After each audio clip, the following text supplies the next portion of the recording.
My name is Evelyn Chen, 28, cybersecurity engineer. Not the hacker you see in movies, hoodie, basement, all that. I'm the real thing. Licensed. I fix holes for companies you've heard of.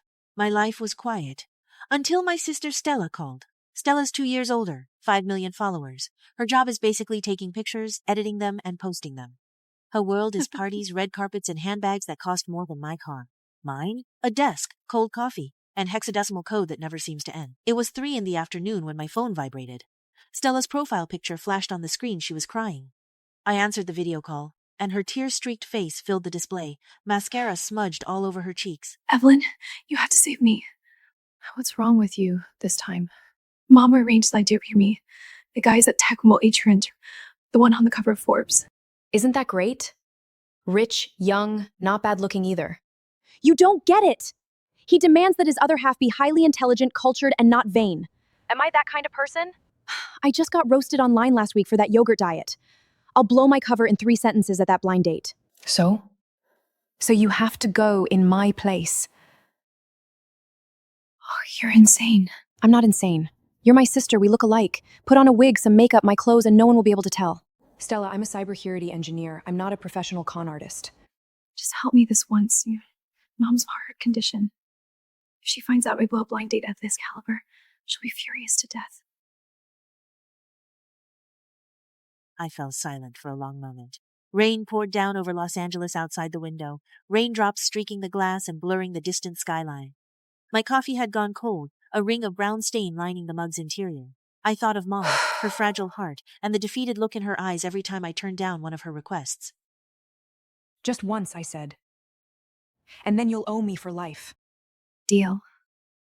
3 days later, I stood outside a private club in Beverly Hills.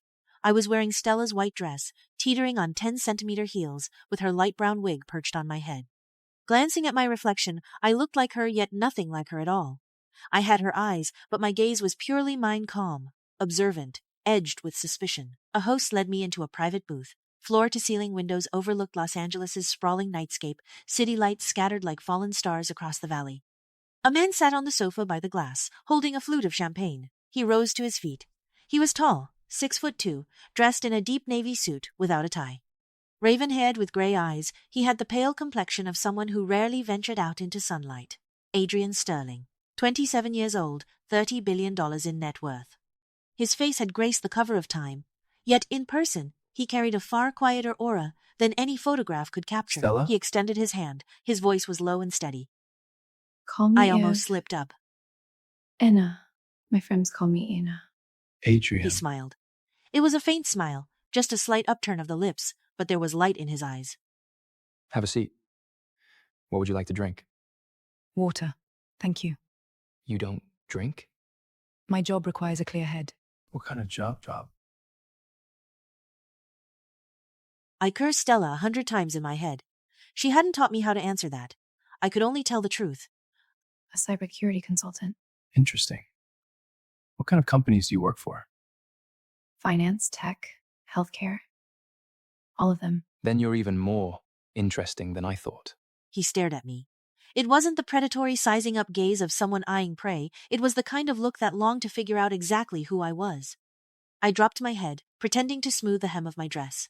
My fingers brushed its silky, cool fabric. My heart raced fast, not from nerves, but from wondering when this lie would unravel. Dinner stretched on for 2 full hours. He never asked a single question about influencer life, no followers, brand deals, or parties.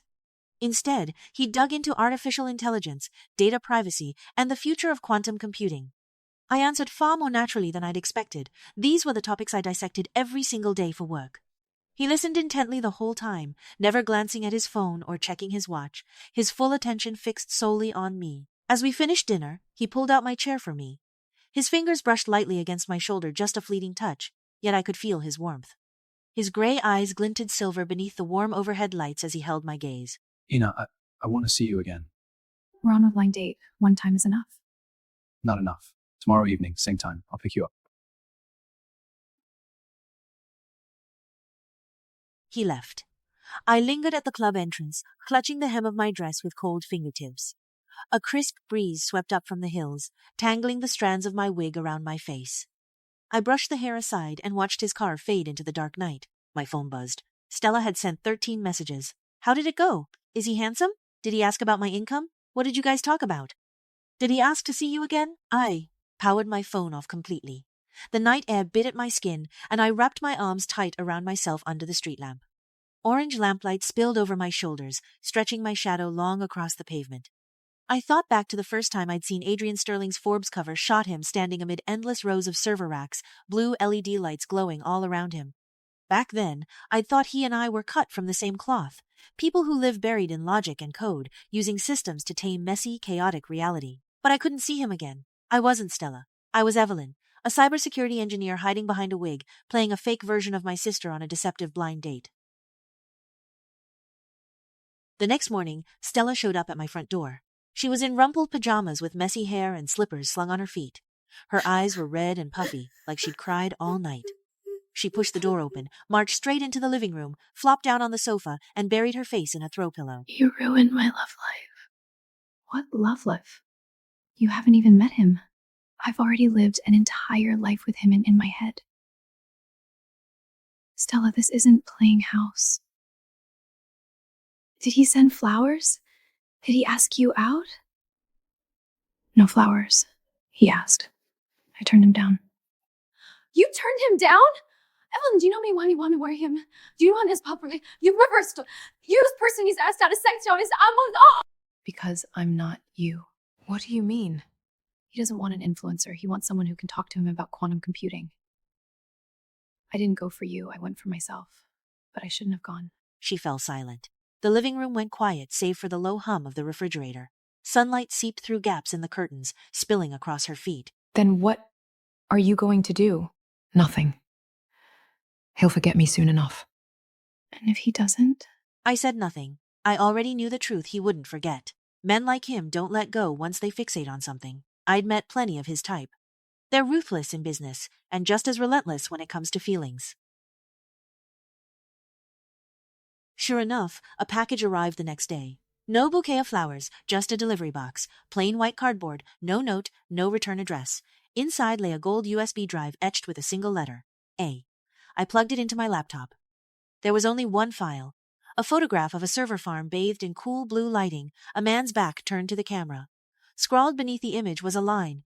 This place is missing someone who understands it. He knows. Knows what? That I'm not you. How is that possible? Because I left him a clue. I hung up and stared back at the photo. The blinking cursor pulsed like a heartbeat. Rain started falling outside the window once more. This time it wasn't a delivery box. A uniformed man stood at my doorway, holding the leash of a dog, not a small breed, but a massive white Alaskan Malamute. Miss Evelyn? I'm not. Mr. Adrian Sterling sent me to deliver this. He said, you live alone, you need company. He also said, it's smarter than you think. I knelt down and stroked the top of the dog's head. It licked my hand, its tongue warm and soft. Its eyes shone bright, like two No name. polished... Mr. Sterling said to let you name it. Take it back. I can't accept it. I stared down at the dog. It tilted its head back at me, light glinting in its icy blue eyes, just like the blue LED lights I'd seen countless times in You win. server rooms. I let out a long sigh. You. How about Adrian? Too heavy. Then Forbes? Chip bounded forward, resting both front paws on my knees with its tongue lolling out, panting heavily. I stroked its head. Its fur was soft as wool. Chip. Good. You're Chip. Outside, the rain had stopped, sunlight spilling through the clouds to glint off Chip's white coat. Chip, your dad is a lunatic. I clutched my phone, unsure how to reply. I glanced over at Chip, who'd flopped onto the carpet on his back, paws splayed out, sleeping soundly like a fluffy white ball. Chip, your dad's completely out of his mind. Chip let out a soft snore in response. This time, the delivery was a planter, not an ordinary one, but a smart, self-watering planter synced to a phone app. A tiny red rose grew inside, water droplets still clinging to its petals. Engraved on the side of the planter was a line, I can never keep flowers alive. Will you help me? I picked up my phone, snapped a photo, and sent it to him. You don't know how to buy roses? Bought flowers die. This one won't, because you're here. I set my phone down on the table, my fingers hovering over the screen for a moment. Chip trotted over, sniffed the planter, and then let out a sneeze. You think he's crazy too? Chip looked at me and tilted its head. That evening, Stella showed up. She screamed the second she laid eyes on Chip. You got a dog? Aren't you afraid of dogs? I'm not afraid of dogs. I just don't like the hassle. Then why did you get one? Because I couldn't bear to send him to the shelter. I brewed a cup of tea and settled onto the sofa with it. Chip curled up at my feet, resting its head on my Evelyn, slipper. you've changed. How so? Before, you never did anything out of couldn't bear to. You only ever did things because they were necessary. Have you fallen for him? No. I just think he's an interesting person. Interesting enough to send you gifts every day.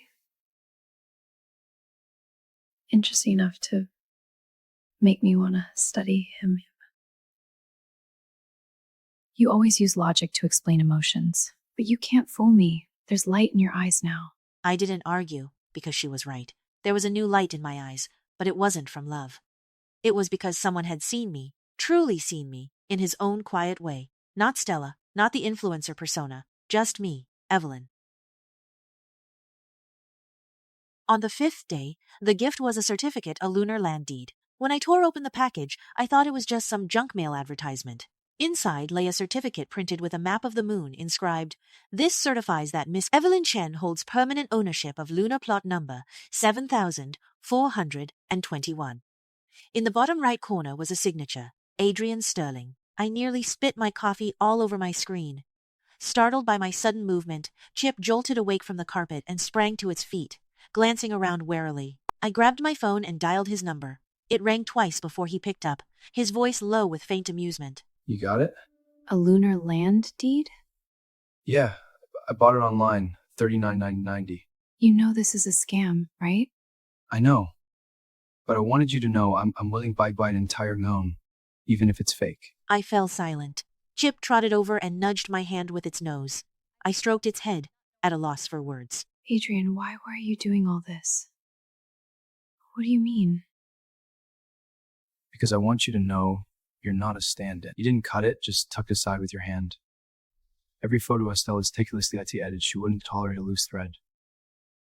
What you care about are the things others think. My fingers froze mid-stroke on Chip's ear. You knew I wasn't her from the start? From the moment you spoke, she ordered water, you said thank you. Stella never says thank you, kid waitstaff. But you did.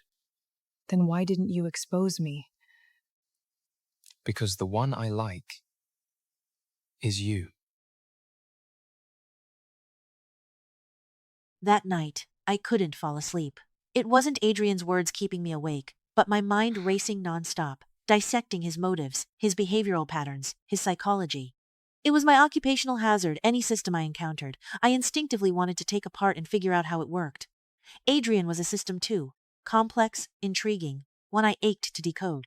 Chip slept on the carpet beside my bed, snoring softly. Los Angeles blazed with lights outside the window, yet I couldn't appreciate the beauty. All I saw was data, each glow a frequency of electric current, every shadow an absence of light. I tossed and turned for hours before grabbing my phone and firing What off a message exactly to him. do you want? You. I'm not a commodity. I know. That's why I'm fighting for you. With a lunar land deed? With honesty. I stared at the screen, my fingers hovering over the keyboard for ages. Then I typed out a line. What if I say I don't want to be in a relationship?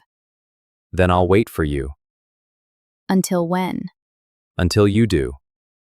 I told you, I'm not Stella. I don't have fans, no traffic, no pretty face. I'm just a female programmer who sits in front of a computer drinking cold coffee. I know. And that's exactly the you I see. I tossed my phone to the foot of the bed and pulled the covers over my head. Chip stirred awake at my movement and padded over to nudge me with its wet nose. I slipped a hand out from under the blanket and stroked its fluffy head. Chip, your dad is really annoying.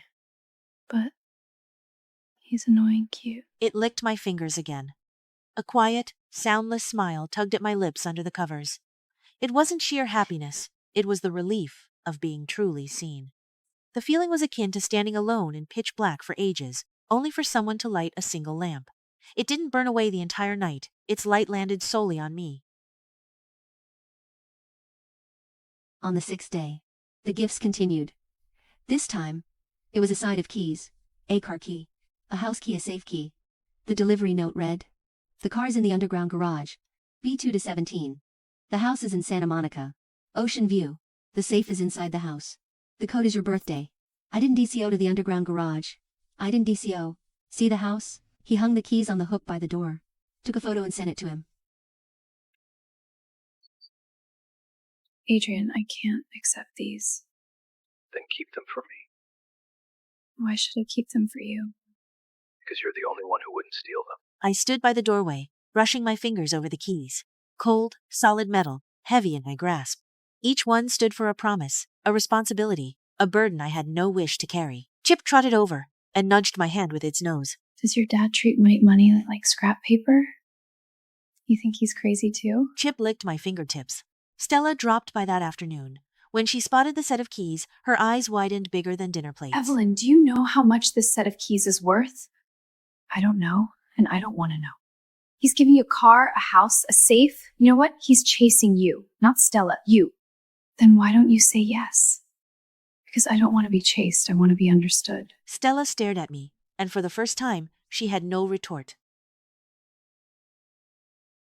On the 7th day, the gift stopped. No deliveries, no texts, no calls. Chip lay by the front door, ears pricked up, listening for any sound in the hallway. I'd admitted I felt a faint letdown, not over the gifts, but his silence. After a full week of constant gestures, the sudden quiet hung like an unfinished song. I began second-guessing all my earlier judgments.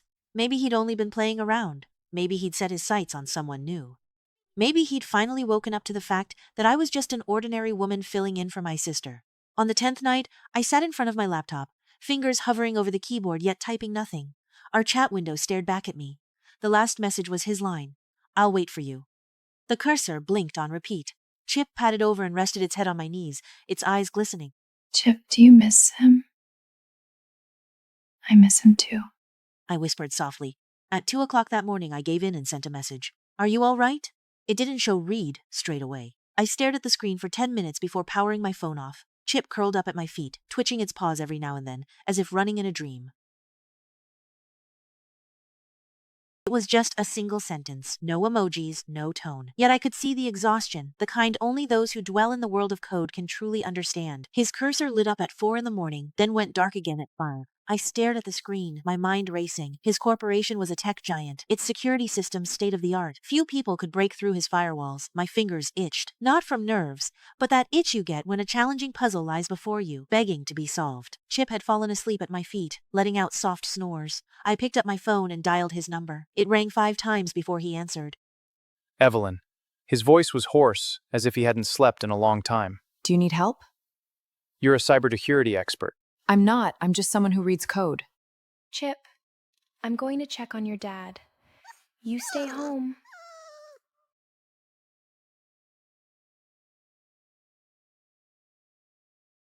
Adrian's corporate headquarters stood in Silicon Valley, 500 miles from Los Angeles. I drove for 5 hours and arrived at 3 in the morning. The office tower blazed with lights, like a giant that never slept. The reception desk was empty. The security guard glanced at my driver's license and let me pass. The elevator ascended to the 17th floor. When the doors slid open, a corridor stretched out before me, lined with glass walls on both sides. Through the glass, I caught sight of the server room, bathed in blue light as if submerged in deep ocean waters. Adrian sat inside the server room, his back to the doorway. His shirt was crumpled, unbuttoned at the collar, and his hair stood matted and messy. Coffee mugs, empty energy drink cans, and printed sheets of code littered the floor. He looked utterly worn out, yet his gaze fixed on the screen held the ferocity of a wolf standing night watch. Adrian! You came. Didn't you say you needed help? I did. But I didn't think you'd actually come. I walked over to the servers, pulled up a chair and sat down, then started typing away. Lines of code streamed across the screen like a river. My fingers moved swiftly. I had been doing this for 10 years. Adrian stood behind me without a word, his breathing soft and quiet. You sent me gifts for 7 days. I'll help you once. We're even. You saw the attack data? I looked at it on the way. It's ransomware. It encrypted your core database. Do you have backups? We do. But the backups were encrypted too. They were lurking for 3 months.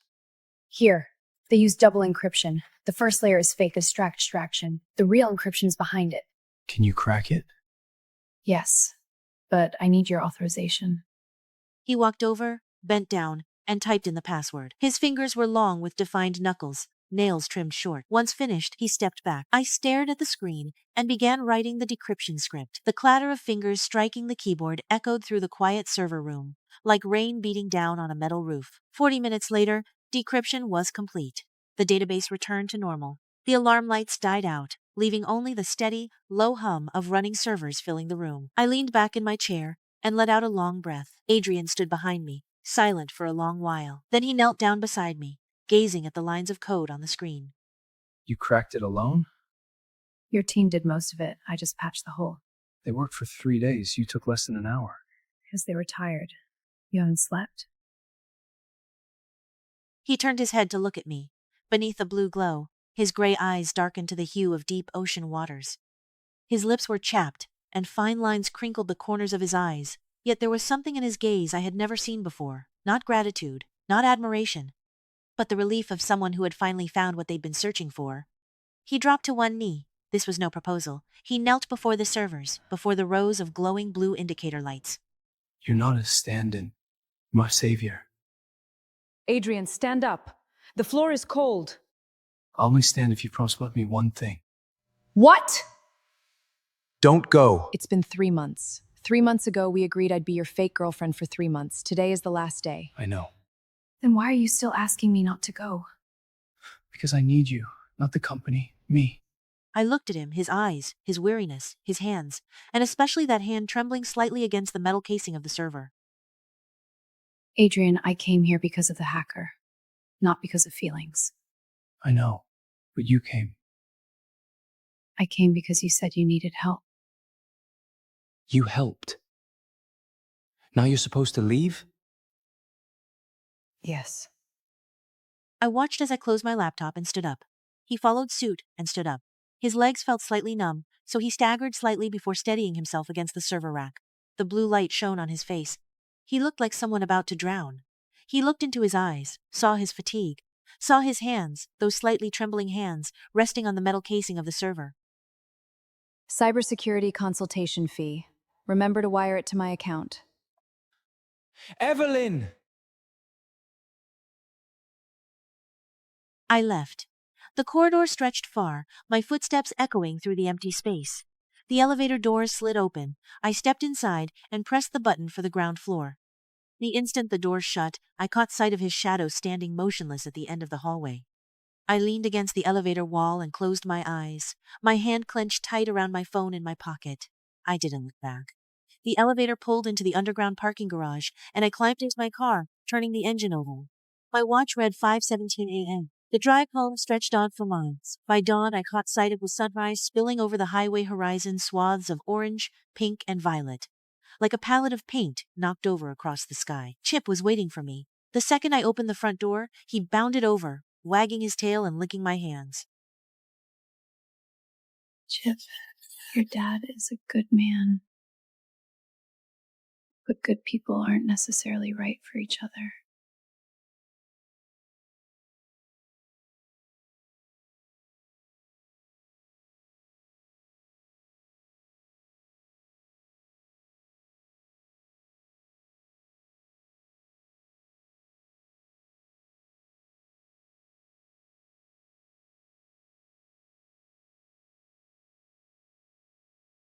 I brewed a cup of coffee, sat down in front of my computer, and opened the chat window. The last message was still his. I'll wait for you. The cursor is flashing. I moved the cursor to the input field and placed my finger on the keyboard, typed a few words, and then deleted them. Dalla, deleted, Dalla, deleted. Finally, I turned off the computer. The chip came running over, lay at my feet with its head resting against my slippers. Sunlight streamed through the window, falling onto the floor white, bright, and warm. I didn't reply to his message. It's not that I don't want to. It's because I know that once I return, there's no going back. It wasn't love that drove me, rather.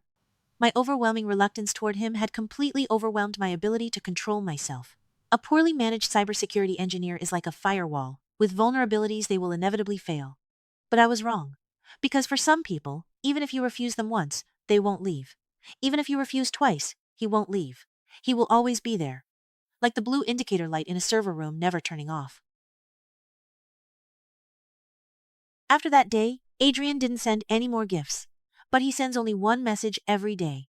Not sweet words, not persistent questions, just one simple sentence. The first day. Did Chip eat today?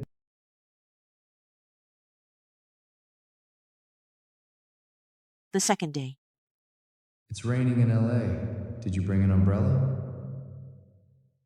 The third day. I watered the flower myself today. It's still alive.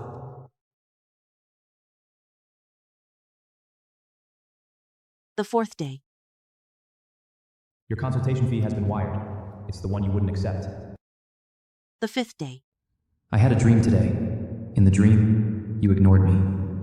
When I woke up, I found out it was true. The Chip was stationed at the door every day, listening intently to any sounds coming from the corridor. Every time someone passes by, it stands up, runs to the door, and wags its tail. But it wasn't Adrian every time. It returned disappointed, lay at my feet, and sighed.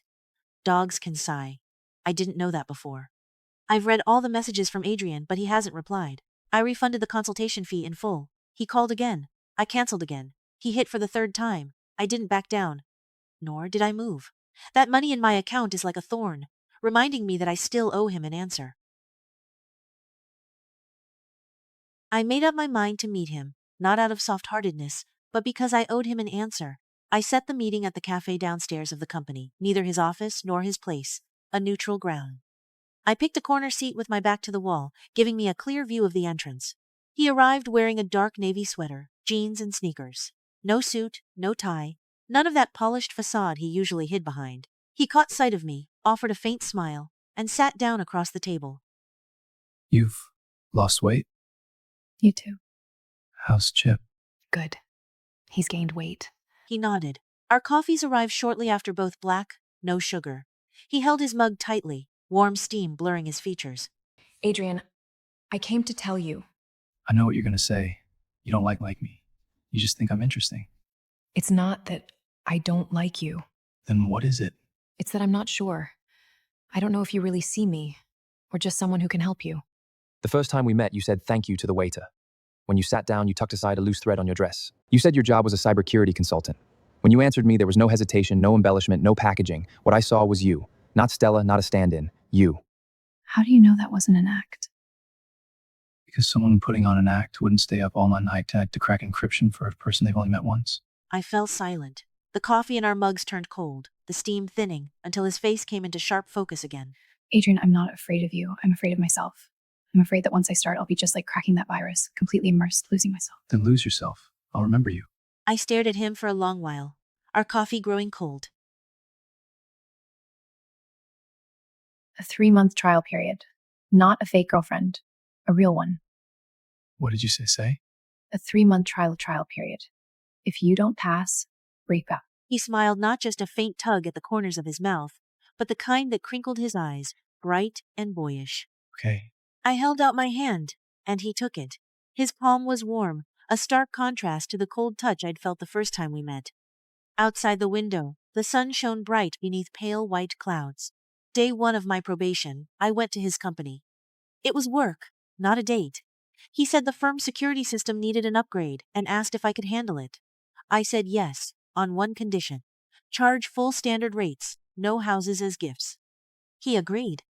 I sat in the server room, just like my first visit.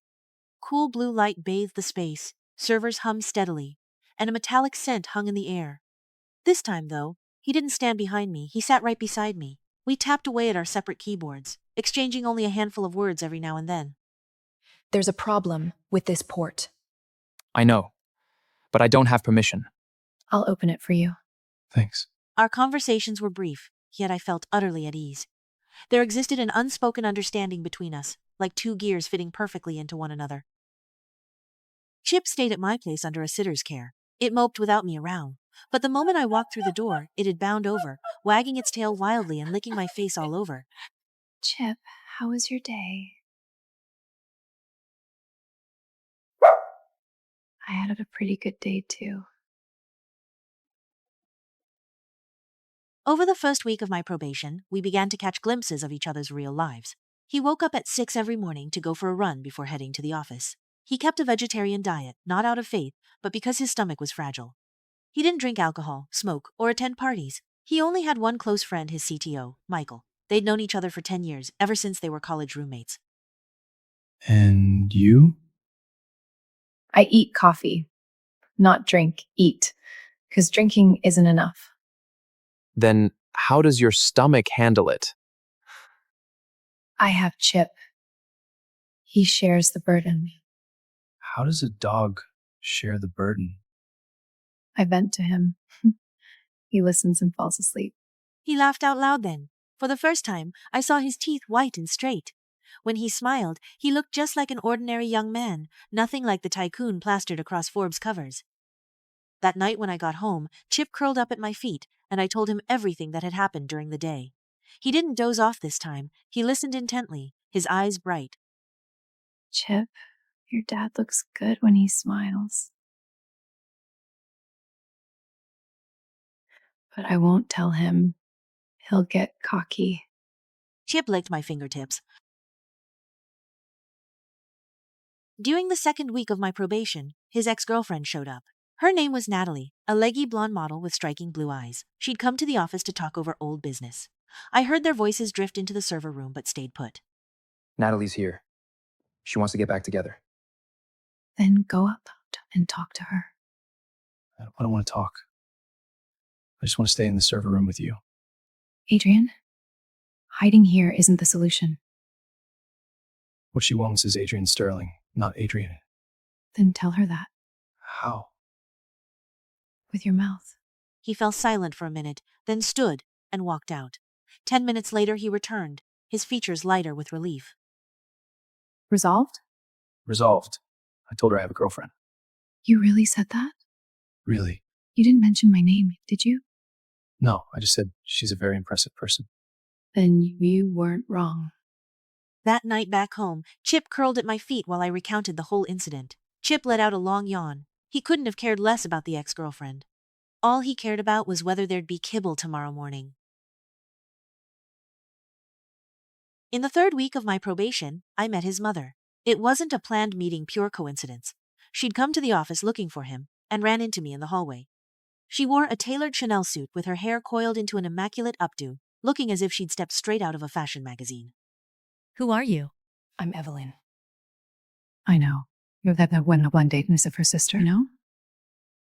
Adrian tells me everything. She looked me up and down as if scanning me. You're thinner than in the photos. I'm shorter than in the photos. You have an interesting way of talking. I just tell the truth. My son has never lied since he was little, so he doesn't like liars. You told the truth, so he likes you. He doesn't like me. He just thinks I'm interesting. Interesting is liking. Do you think he'd spend 3 months with someone he finds boring? She left, and I stood frozen where I was, coffee mug clutched in cold fingers. Adrian stepped out of the server room and found me staring blankly into space. What did my mom say? She said you've never lied since you were little. I really don't. Then do you like me? I do. Why? Because you're you, not someone else. I stared down into my mug at the dark, steaming, bitter coffee and took a sip. I like you, too. What did you say? I said, I like you too. He stood rooted to the spot for a moment, then broke into a boyish grin. He crossed over and pulled me into his arms. It wasn't a flirtatious embrace. It carried the quiet relief of someone who'd waited a long time to get here. Chip didn't settle down that night. It sat vigil by the door, ears pricked, as if waiting for someone to arrive. We had our first argument during the 4th week of my probation. It wasn't over our relationship, it was strictly work. He wanted his company to acquire a cybersecurity firm, but I argued their technical foundation was subpar. He claimed I lacked business insight, while I countered that he didn't grasp the technical realities. We stood our ground, bickering nonstop in the server room for half an hour. You're right. I don't understand technology. You're not wrong. You're just not an expert. Then how do you know that the company is no good? Because I hacked in 3 days ago. Their code is written like a grade schooler's homework. You hacked in? And they didn't notice? They noticed, but they thought it was a problem with their own system. They hired a third party to investigate, and they couldn't find it after 3 days. You're a dangerous person. I'm not dangerous. I'm just meticulous. Then we won't acquire that company. I'll listen to you. You're sure? Sure. Because you understand this better than I do. That night, Chip lay at my feet as I told it all about our fight. It licked my hand, as if to say I'd come out on top. I stroked its fluffy head. Had I really won? Maybe.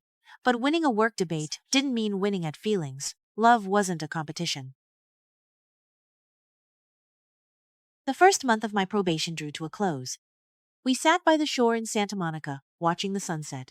This wasn't the private beach attached to the oceanfront house he'd given me, just a public stretch of sand. We'd kicked off our shoes, our feet buried in the warm grit. Chip darted back and forth beside us, chasing the rolling surf, darting away when the waves nipped at his paws, only to dash forward again a moment later. Evelyn, do you think I've passed the trial period? It's only been a month. 2 more to go. Then how do you think I've been doing? All right. What's all right in points? 70 out of 100. Only 70? You still haven't met my family. He fell quiet. I could read exactly what was going through his mind. My family, Stella, the sister who'd gone to meet him in my place, the guarded woman I'd been at the very start. Those were all my burdens to bear, not his. Adrian, if you're scared, you can back out. I'm not scared. I'm just thinking about how to get your sister to accept me. Whether she accepts you or not isn't important. What's important is whether you're good to me. So am I good to you? All right. He smiled. Chip trotted over and shook seawater off its coat, splashing us both. We laughed and ducked away. On the drive home that night, Chip dozed off in the back seat. He was behind the wheel, and I sat in the passenger side. An old song hummed softly from the radio. I gazed out at the dark scenery, tapping my knee gently to the rhythm. Evelyn? Hmm? Thank you for going on that blind date in your sister's place. You wouldn't want to know how it would have happened if this idiot had come. I don't. Because the result I have now is the one I wanted. I turned my head to look at him. Streetlights flickered across his face in alternating streaks of light and shadow. He kept his eyes fixed on the road, yet the corners of his mouth stayed tilted upward. During the 5th week of my probation, Stella showed up. She hadn't come to see me, she'd come for him.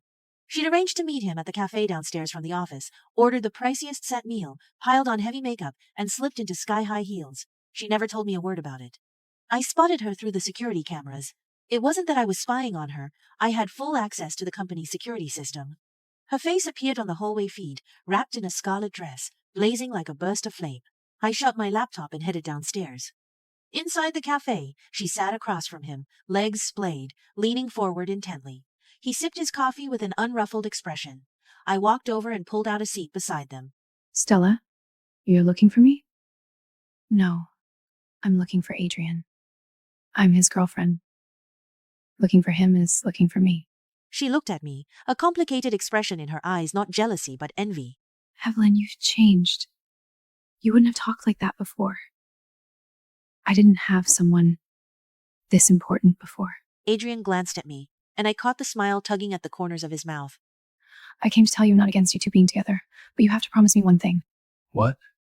She's not just sister codes anymore. She's my sister and my best friend. What? Stella stood up, shot me one glance, then left. The sharp click of her high heels echoed across the floor, fading into the distance. I sat across from him, fingers wrapped tight around my coffee mug. The ceramic burned hot against my fingertips, yet I didn't let go. You're crying. I'm not. Your eyes are red. It's the wind. There's no wind here. Then it's the steam from the coffee. He stood up, walked over to my side, crouched down, and looked up at my face from below. Evelyn, you're crying. I'm not. He reached out and brushed a finger across the corner of my eye. His fingertip was damp. You're crying. I'm scared. I'm scared of seeing her, scared of going back to a life alone. You won't lose me. I'm not going anywhere. How do you know? Because I've already knelt once in front of those servers. I don't want to kneel a second time. I smiled, and tears spilled down, landing on the back of his hand. Promise me one thing. Okay. Don't kneel anymore. Stand up. Only those who stand can go further. He stood up and pulled me into his arms. Other patrons in the cafe glanced over. Some smiled. A few even clapped. I had no idea why they cheered.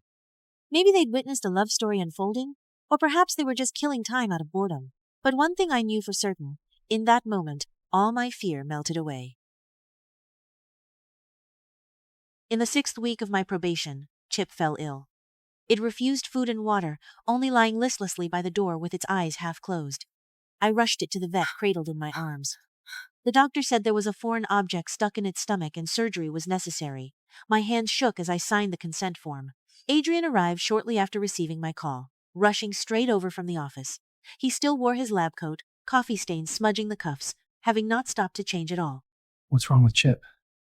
He swallowed something, probably part of a toy. You're crying. I'm not. Your eyes are red.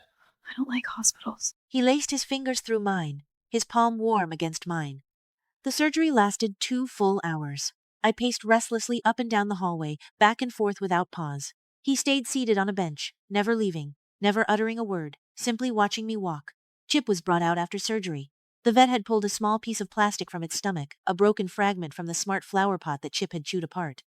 I held that shard of plastic in my hand, staring at it for a long time. Chip, why did you eat it? Chip licked my hand. Because it wanted to be part of your life. It already is. It wanted a little more. I stared at Chip, its eyes heavy with exhaustion, as it stretched out its tongue to lick my fingers. This dog was a gift from him, and it had swallowed a piece of something he'd given too. It missed him, just as I did. Adrian, where do you live? The office. You live at the office? Yeah, on the couch. You don't have a home? I do, but there's no you at home. Move in with me. What did you say? Move in with me. Chip needs you. I need you too. The trial period isn't over yet. Then let's end it early. He laughed, looking just like a little kid. He moved in. He brought 1 suitcase, a guitar, and the roses from the smart flower pot. The blooms were fully open, scarlet petals dotted with water droplets. He set them on the living room windowsill, lined up alongside my other green plants. Chip circled the luggage 3 times, then hopped inside and curled up, refusing to climb back out. Chip, that's a suitcase. It thinks it's a bed. Chip wagged his tail and poked his head out of the suitcase, his eyes bright like 2 glass marbles. That night, he slept on the sofa while I took the bed, with Chip curled up beside him. I tossed and turned restlessly in bed, listening to every small sound from the living room. He shifted his weight, making the sofa creak, and Chip let out a soft yawn. Adrian. Are you cold? I'm not cold. I have a dog. Chip is a dog, not a blanket. He's warmer than a blanket. Then go to sleep. Good night. Good night. I closed my eyes but couldn't fall asleep. It wasn't the noise keeping me awake, it was the overwhelming quiet. Quiet enough to catch the sound of his breathing, steady in and out like rolling waves. I listened to his breaths until dawn broke. The days we spent together were much more peaceful than I had imagined. He goes to the company every morning, while I arrive a bit later. I have an office at the company, not in the server room, but I prefer to stay in the server room because it's quiet. The blue lights, the hum of servers, the metallic scent in the air all made me feel truly valuable. He occasionally comes to the computer room to see me, bringing coffee with him, black coffee, without sugar. Are you busy today? Busy? You? Busy too. We sat in our respective chairs, sipping coffee while looking at the screens. Do not speak. But that silence is not the silence of strangers. It is a silence born from mutual understanding. The Chip is sleeping at our feet, snoring softly. One day he asked, Why do you like the server room? Because there are no lies here. Why? Because code doesn't lie. People lie. Code only reports errors. Then do you ever lie to code? No.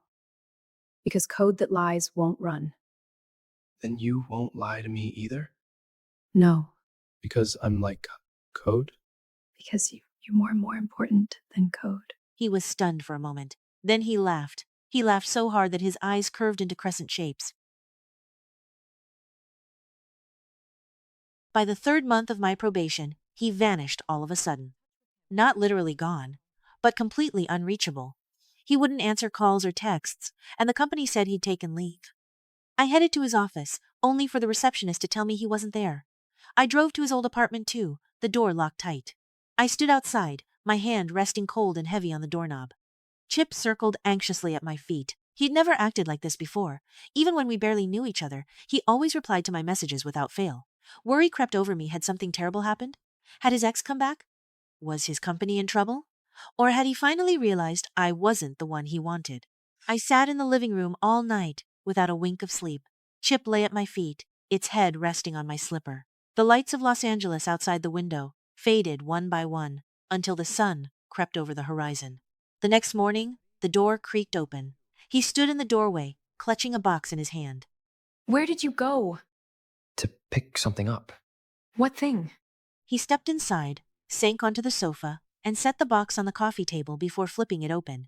Inside lay a ring, no diamond, just polished silver, etched with intricate circuit board patterns. This is my engagement ring. I had it custom made. Waited 2 months. You disappeared for a whole day just to pick this up? Yes. Because I wanted to give it to you on the last day of the trial period. There's still 1 hour left. Yes. Because I wanted to give it to you on the last day of the trial period. I stared at him. Heavy dark purple shadows hung beneath his eyes, his lips chapped, hair messy and unkempt. He looked nothing like a 30 billion tech tycoon, just an ordinary man who'd pulled an all-nighter, rushing over to see his girlfriend. Why didn't you call and tell me? Because I wanted to see your expression. It's your real expression, not the one filtered on screen. What he cared about was the genuine me, not a digital version. I sat beside him, brushing my fingertips over the ring. Cool silver metal chilled my skin, carved with intricate integrated circuit patterns, the tiny circuits we worked with every day, the very threads that bind people across distances. Adrian, is this a proposal? Yes, The trial period hasn't ended yet. I know, but I can't wait any longer. Why? Because if you leave, Chip will miss you. So will I. Chip is a dog. He doesn't know what miss you means. It knows. It lay by the door waiting for 2 days. I glanced at Chip. It squatted by the door, ears pricked up, watching us intently. Its eyes glistened bright, like 2 icy blue glass marbles. It had waited 2 whole days, just as I had, but what we waited for was different. It waited for him to come home. I waited for an answer. Adrian, kneel. What? Kneel, like you did in front of the servers. He stood up, then dropped to one knee, with a dull thud as his knee hit the floor. Chip trotted over and settled beside him, tilting its head to gaze up at me. Evelyn Chen, will you marry me? Give me the ring. He hesitated for a split second, then slid the silver gleaming ring onto my ring finger. I held my hand up to my eyes and stared at it for a long time. The circuit engraving shimmered softly under the lamplight. Get up. You said yes? I said yes. The terms remain lifetime trial period. Fail and we break up. Then I will never fail in a lifetime. How do you know? Because I'll keep learning.